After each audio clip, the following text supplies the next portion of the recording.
The cops cuffed me in front of my entire office at 11 in the morning on a Tuesday. My boss watched from his doorway. My colleagues froze at their desks. And my parents stood in the precinct lobby with tears in their eyes, telling the officers I had stolen from them, vandalised their property, and was having a mental breakdown. 6 months earlier, I was a senior financial analyst about to make partner at one of New York's top firms. Now I was being arrested because I refused to become my sister's free nanny. But here is the thing nobody tells you about toxic families. They do not just guilt trip you. They do not just manipulate you. When you finally say no, when you finally draw a line, they will burn your entire life to the ground and smile while doing it. And mine almost succeeded, almost. But before I tell you what happened next, if you have ever felt trapped by the people who were supposed to love you, if you have ever been taken for granted by family members who only saw you as a tool for their own convenience, then please hit that like button and subscribe to this channel. Your support means everything, and I promise this story will show you that breaking free is possible. Drop a comment below if you have ever dealt with toxic family dynamics. You are not alone.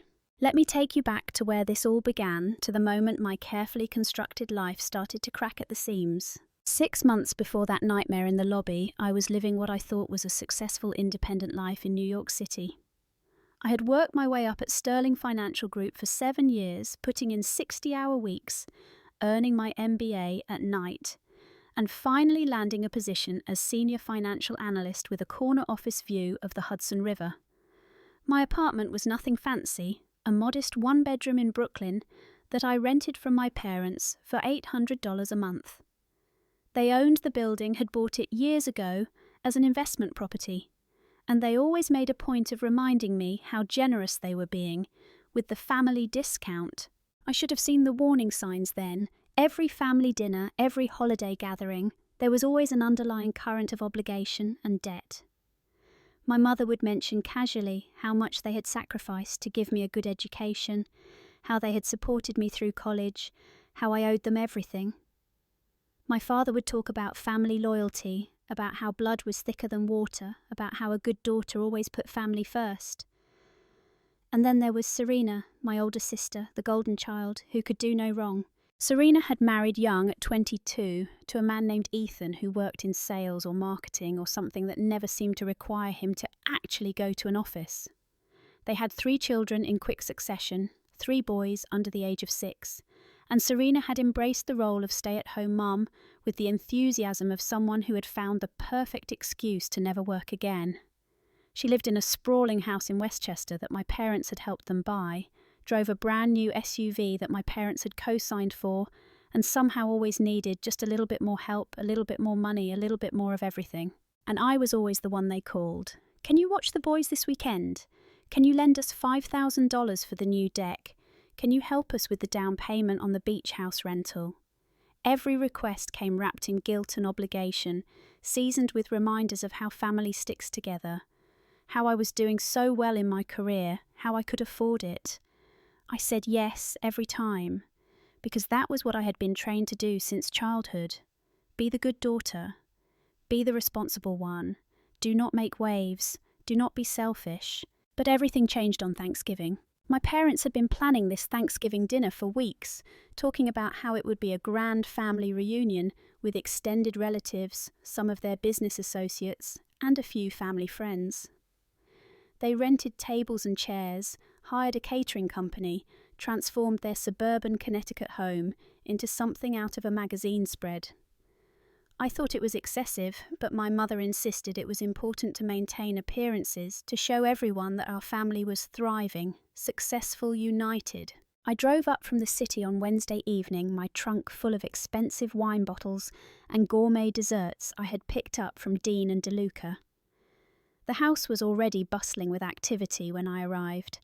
Serena was there with Ethan and the boys, looking radiant in a cream-coloured cashmere sweater that probably cost more than my monthly subway pass. My mother was directing the caterers with the precision of a military general, and my father was holding court in the living room with some business associates, his laughter booming through the house. Dinner was set for 6 o'clock on Thursday. By 5:30 the house was packed with at least 40 people, distant cousins I had not seen in years. My parents' country club friends, some colleagues from my father's consulting firm, and various hangers-on who always seemed to materialise when there was free food and expensive wine. The dining room table groaned under the weight of turkey ham, sweet potatoes, 3 different types of stuffing and enough side dishes to feed a small army. We were halfway through dinner, somewhere between the 2nd and 3rd bottle of wine, when my father stood up and tapped his glass with a knife. The room fell silent, all eyes turning toward him. He smiled that practiced smile he used when he was about to make an important announcement to clients, and cleared his throat. "I want to take a moment to talk about family," he began, his voice warm and authoritative, "about what it means to support each other, to be there for each other in times of need." He looked around the room, making eye contact with various guests building the drama. "As you all know, my daughter Serena has been raising 3 beautiful boys, and it has been quite a handful for her and Ethan." I felt my stomach tighten. Something was wrong. I could sense it in the air, in the way my mother was smiling a little too brightly, in the way Serena was looking down at her plate with a satisfied smirk. "So we have made a family decision," my father continued, his eyes landing on me. "Chloe has graciously agreed to move in with Serena and Ethan to help with the children. She will be providing childcare support 30 hours a week to ensure that my grandsons get the attention and care they deserve from family, not strangers." The room erupted in applause and warm murmurs of approval. People were turning to look at me, smiling, nodding, saying things like, "How wonderful," and "What a devoted sister," and "That is real family values." I sat frozen in my chair, my fork halfway to my mouth, unable to process what I had just heard. I had agreed to nothing. We had never discussed this.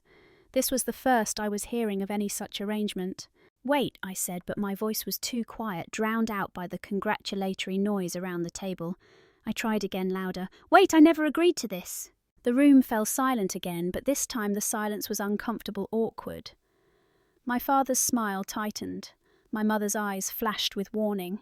"Chloe," my mother said, her voice saccharine sweet, but with an edge of steel underneath. "We discussed this last month." "No, we did not," I said, my heart pounding. "I have never heard anything about this until right now." My father set down his wineglass with deliberate care. "Chloe, do not embarrass the family in front of our guests."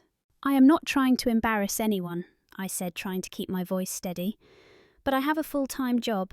I am up for a major promotion in January. I cannot just move to Westchester and work 30 hours a week as a nanny." "Oh, here we go," Serena said, rolling her eyes dramatically. "Always about your career, your ambitions, your life. What about family, Chloe?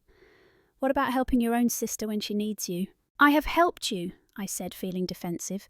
"I have watched the boys dozens of times. I have lent you money. I have helped with everything you have asked for." "Not enough," my mother said coldly. "Clearly not enough if your own sister is drowning in responsibilities while you live your comfortable single life in the city, going to fancy restaurants and buying designer clothes." I almost laughed at the absurdity of it. Designer clothes I shopped at Zara and Target. Fancy restaurants I meal prepped every Sunday to save money. But before I could respond, my father slammed his hand on the table, making the dishes rattle. "Enough," he said, his voice no longer warm but hard and commanding. "Here is the situation, Chloe. You will provide 30 hours a week of childcare for your sister, or the rent on your apartment goes up immediately." What? I felt the blood drain from my face. $800 a month is far below market rate, he continued, his eyes cold. "We have been more than generous, subsidizing your lifestyle for years. If you cannot help your family when they need it, then we will charge you proper market rate. $3,500 a month, effective December 1st. And we will be sending you a bill for the difference in rent for the past 5 years, plus service fees and property maintenance costs. That comes to approximately $42,000. The room was dead silent now. I could feel everyone's eyes on me, could sense the judgment, the disapproval. This was planned. This was a trap. They had orchestrated this entire evening to back me into a corner in front of an audience, to make it impossible for me to say no without looking like a selfish, ungrateful daughter. "You cannot be serious," I said, my voice shaking. "Deadly serious," my father said. "You have until Monday to decide." My mother reached into her purse and pulled out a set of keys. She tossed them across the table toward me. They landed in my mashed potatoes with a wet splat. Here are the keys to Serena's house. You can start moving in this weekend. Serena was smiling now, not even trying to hide it. The boys will be so excited to have Aunt Chloe living with us. I looked around the table at all those faces, some curious, some sympathetic, some clearly uncomfortable but unwilling to intervene. This was my family. These were the people who were supposed to love me, protect me, support me. And they had just ambushed me, manipulated me, tried to force me into indentured servitude in front of 40 witnesses. I stood up slowly, my legs shaking. "No," I said quietly. "What did you say?" My father's voice was dangerous now. I said no, louder this time, stronger. "I will not be bullied into this. I will not be manipulated, and I will not be your unpaid servant." I grabbed my coat from the back of my chair and walked out of that dining room with as much dignity as I could muster. I could hear my mother's voice rising behind me, shrill and furious. "You ungrateful, selfish girl, after everything we have done for you." I did not look back. I got in my car and drove back to the city through a blur of tears, my hands gripping the steering wheel so hard my knuckles were white. That night, lying awake in my apartment, I realised with horrible clarity that this was not going to end with me just saying no. My parents did not make empty threats. They would raise my rent. They would send that bill. They would make my life hell until I bent to their will. And they did. The next morning, Friday, I dragged myself into work, exhausted and emotionally drained. I had 3 meetings scheduled and a presentation to finalise for the following week. I was halfway through my second cup of coffee when my assistant knocked on my door with a nervous expression. "There is someone from HR here to see you," she said quietly. My heart sank. I knew before Jennifer from HR even opened her mouth.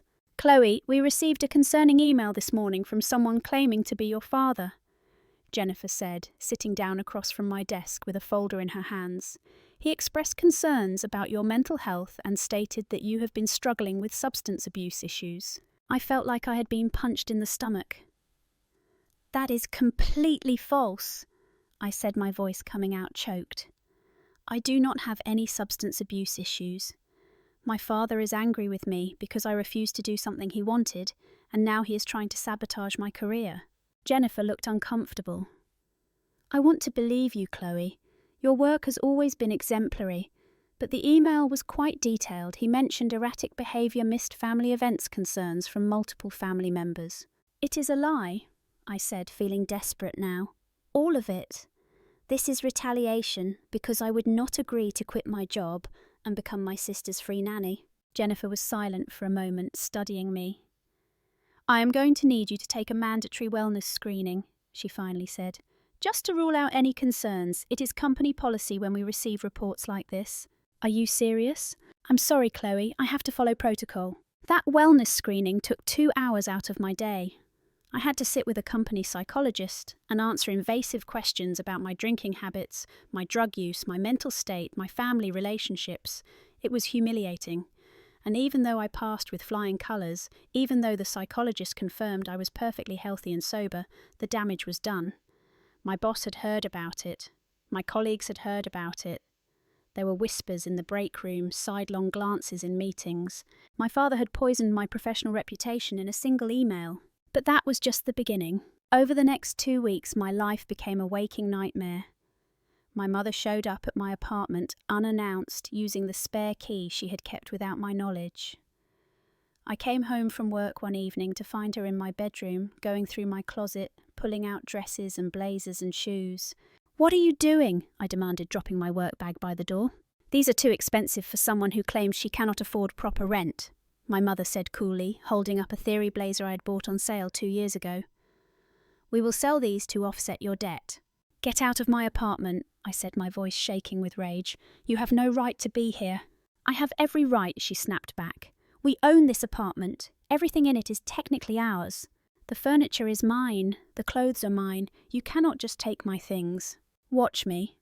She pulled out a roll of packing tape and started sealing up a box she had filled with my belongings. I should have called the police right then. But I was paralysed by years of conditioning, years of being told that family problems stay in the family, that you do not air dirty laundry in public, that good daughters respect their parents no matter what. So I just stood there and watched her box up half my closet and carry it out to her car. The next Monday, I was in an important meeting with potential clients when my phone started buzzing incessantly. I ignored it, but it kept buzzing. Finally, during a break, I checked my messages. 15 missed calls from Serena, 20 text messages increasingly frantic. "Where are you? I need you to watch the boys. This is an emergency. You are so selfish. I am bringing them to your building right now." I called her back immediately. "Serena, I am at work. I cannot watch the boys right now." "I do not care," she said, her voice high and stressed. "I have a spa appointment that I have been waiting 3 months for. Ethan is not answering his phone. You have to help me." "I cannot just leave work in the middle of a client meeting." "Then I am leaving them with your building security," she said and hung up. She actually did it. She dropped 3 children under the age of 6 in the lobby of my building with nothing but a diaper bag and drove away. The building manager called me furious, threatening to call CPS if I did not come home immediately to deal with the situation. I had to leave my meeting making up some excuse about a family emergency and rush home to find my nephews crying in the lobby while other residents stared and whispered. That was the moment in the lobby I started this story with. That was the night I realised my family was not just toxic, they were dangerous. I spent that night sitting on my couch with 3 exhausted children, finally asleep in my bedroom. And I made a decision. I was done. I was done being manipulated, done being used, done being treated like property instead of a person. But I also knew that simply saying no was not going to be enough. I needed a plan. I needed to be smart about this. I needed to disappear in a way that left them with no leverage over me whatsoever. The next morning I started making calls. First I called a locksmith and had all my locks changed while I was at work. My mother's spare key would no longer work. Then I called a private investigator, someone recommended by a colleague who had gone through a nasty divorce. I gave him all the information I had about my parents' finances, about Ethan's employment situation, about everything. "I need to know what I am dealing with," I told him. "I need ammunition." Within a week he came back with a report that made my blood run cold. My parents were drowning in debt. They had lost hundreds of thousands of dollars in bad investments over the past 3 years. The building they owned, the one I lived in, was mortgaged to the hilt. They were behind on property taxes, they were behind on credit card payments. The fancy cars, the country club membership, the lavish parties, it was all a facade. They were broke, and they had been using me as their financial safety net for years. And Ethan had been unemployed for 8 months. He had been fired from his last job for falsifying expense reports, and he had not told Serena. He was spending his days gambling online and meeting his mistress, a 24-year-old receptionist from his old office at cheap motels in New Jersey. I had the investigator document everything: photos, bank statements, hotel receipts, credit reports. I made copies of everything and stored them in 3 different locations, including a safety deposit box at a bank my parents did not know about. Then I started planning my escape. I looked at my lease carefully. I had rented the apartment on a month-to-month basis, which meant I only needed to give 30 days' notice. But that would give my parents time to interfere, to escalate, to make my life even worse. I needed to be faster. I needed to be gone before they could retaliate. I found a new apartment in Manhattan, a tiny studio in Hell's Kitchen that was more expensive but worth it for the independence. I put down the deposit and first month's rent using savings I had been carefully hiding in a separate account my parents did not know existed. Then I hired a moving company that specialised in rapid relocations. They did not ask questions. They just quoted me a price that was triple their normal rate for a 2 a.m. move, and I said yes. I also hired a lawyer. Not just any lawyer, but Richard Cole, one of the top family law attorneys in New York. He was expensive, obscenely expensive, but he was known for being ruthless and effective. When I told him my situation, showed him all the evidence I had gathered, he smiled. "Your parents have been engaging in financial exploitation and harassment," he said. "We have more than enough to not only defend you, but to go on the offensive necessary." "I do not want to go to war with my family," I said weakly. He looked at me with something that might have been pity. "Chloe, they already went to war with you. You are just finally fighting back." He was right. The night of the move, I barely slept. I had packed essentials over the past week, taking a few things at a time to my office and storing them in my car. Now at 1:30 in the morning, the moving truck pulled up outside my building. 3 men in plain clothes got out and followed me upstairs. Over the next 4 hours, we dismantled my life in that apartment. But we did not just take my things, we took everything I had paid for everything I had installed or upgraded. The hardwood floors I had put in at my own expense, we pulled them up, revealing the damaged linoleum underneath, the custom light fixtures, unscrewed and packed, the ceiling fan in the bedroom, the upgraded bathroom fixtures, the kitchen hardware I had replaced when the originals broke, all of it came out. I even had them remove the smart toilet I had installed in the bathroom at a cost of $800, leaving just the basic porcelain unit that had been there when I moved in. By the time we were done, the apartment looked like a shell, a hollow, damaged shell. I left the keys on the barren floor along with an envelope containing a single $1 bill and a note that said, "Final payment for rent through end of November as legally required by my lease agreement." The movers took everything to my new apartment in Hell's Kitchen. By 6 a.m. I was unpacking boxes in my new home, exhausted but exhilarated. I had done it. I had escaped. But I knew the fallout was coming. It came faster than I expected. At 9 a.m., my phone exploded with calls and messages. My mother had gone to the old apartment to check on me, probably planning another raid on my belongings, and found it empty. She called my father.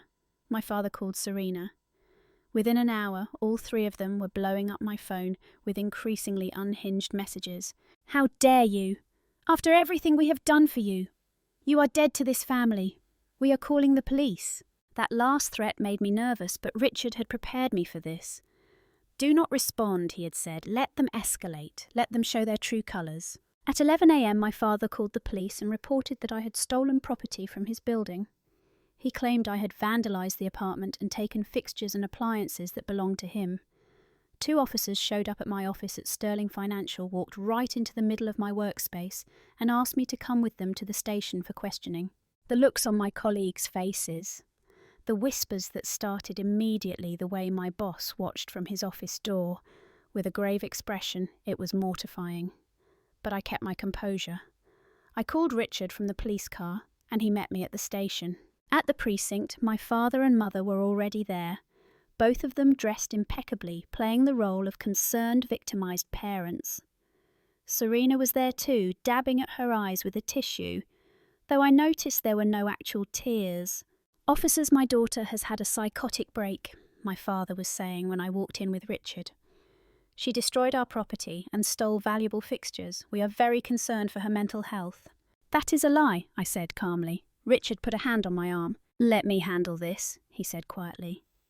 Then louder, addressing the officers. "My client has done nothing wrong. Everything she removed from the apartment was her personal property purchased and installed by her at her own expense. We have receipts, invoices, and proof of payment for every single item." Richard pulled out a thick folder from his briefcase. Inside were copies of everything: the receipt for the hardwood flooring from Home Depot, the invoice from the contractor who installed it, the purchase order for the light fixtures, the warranty information for the smart toilet, everything. Each document was neatly organised, highlighted, labelled. "Furthermore," Richard continued, "my client has video evidence of illegal entry and theft by her mother." He pulled out a tablet and pressed play. On the screen, crystal clear footage from the hidden cameras I had installed in my old apartment was my mother letting herself in, going through my closet, packing up my clothes and leaving with boxes of my belongings. The timestamp showed it was during work hours when I was clearly not home. The audio captured her saying, "Everything in it is technically ours." One of the officers, a middle-aged woman with kind eyes, watched the video with a deepening frown. "Ma'am," she said, turning to my mother, "did you enter your daughter's apartment without permission and remove her belongings?" "Do you some machine?" My mother's face had gone pale. "It is our building. We have the right to access the property." "Not without proper notice, and not to remove a tenant's personal property," the officer said. "That is theft." "We own the building," my father blustered. "She is our daughter. This is a family matter."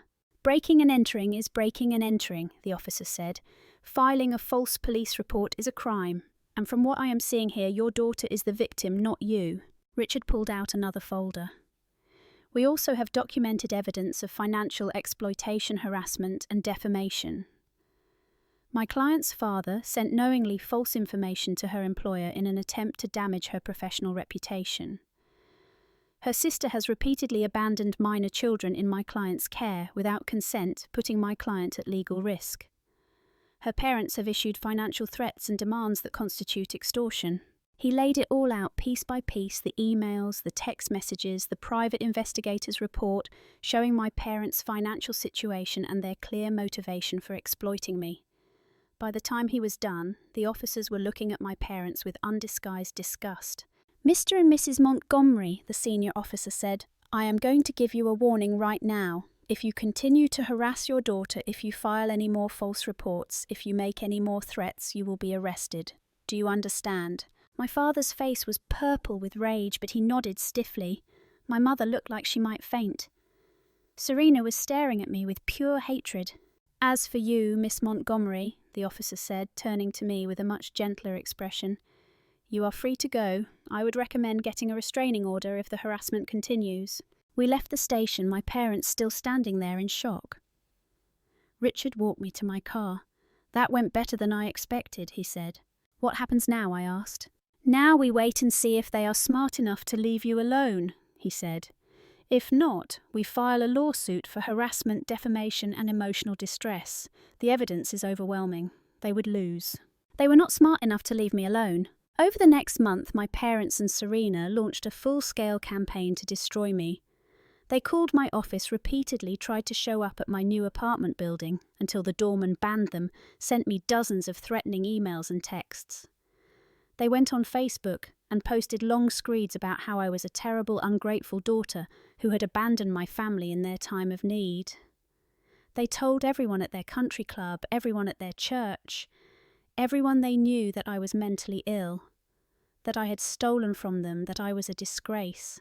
But something interesting happened. Not everyone believed them. Some people who had known me for years, who had watched me grow up, started reaching out to me privately.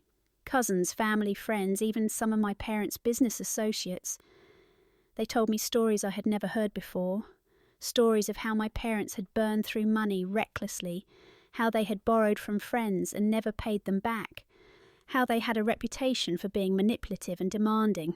"Your father tried to get me to invest in one of his schemes 5 years ago. One of his former business partners told me over coffee. Lost $300,000. I should have warned you about them." And then there were my parents' social media posts. They were so over the top, so obviously manipulative and self-pitying that public opinion started to turn against them. People started commenting, asking questions, pointing out inconsistencies in their story. That was when I made my move. I wrote my own post, a long, detailed account of everything that had happened. I did not name my parents directly, but I did not have to. I told the story of the Thanksgiving ambush, the illegal entry into my apartment, the false report to my employer, the abandoned children, all of it. I included screenshots of threatening text messages, photos of my mother loading my belongings into her car, copies of the emails my father had sent to my HR department. And I ended it with a statement: "Family is supposed to be a source of love and support, not exploitation and abuse. I am sharing this story because I know I am not alone. If you are being manipulated or controlled by people who claim to love you, please know that it is okay to set boundaries.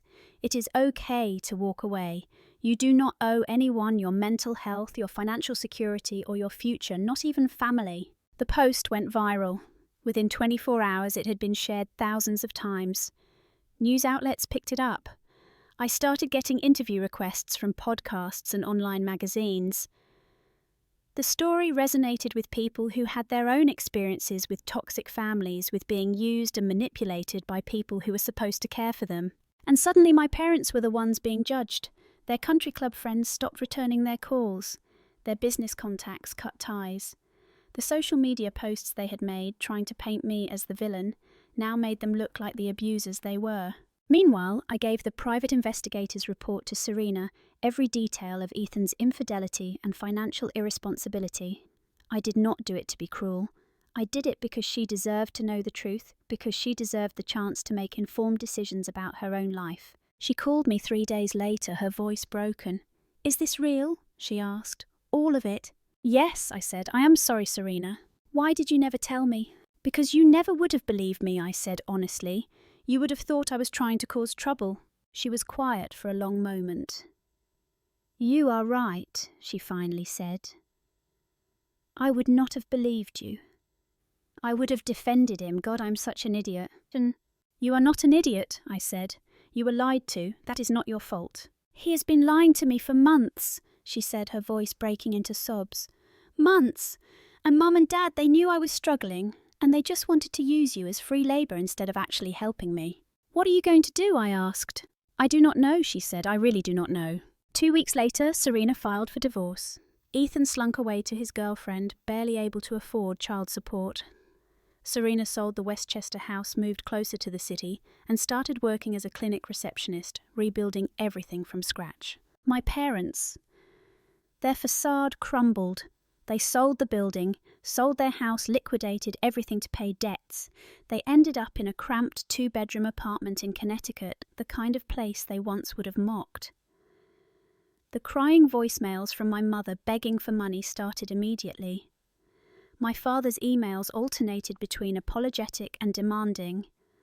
I never responded. When they showed up at my office causing a scene, Richard helped me file a restraining order. It was granted instantly. That was 8 months ago. Today, I am sitting in my penthouse overlooking Central Park, drinking morning coffee as autumn light floods through floor-to-ceiling windows. It is just a 1-bedroom, but it is mine. Earned with the promotion I finally received after everything settled. My phone buzzes. Mum mobile. I watch her name flash across the screen and feel nothing. No guilt, no sadness, no anger, just clarity. I press block. Then I do the same for my father. Then Serena, because even after a few civil conversations, I know she is not ready for a healthy relationship with me. Maybe she never will be, and that is okay. I set the phone down and look out at the park at people walking dogs and pushing strollers, living their lives. A year ago, I was someone who said yes to everything, who believed love meant sacrifice and family meant obligation. That woman is gone. In her place is someone who knows her worth, who understands that the most important relationship you will ever have is with yourself. I do not hate my family. I do not wish them harm.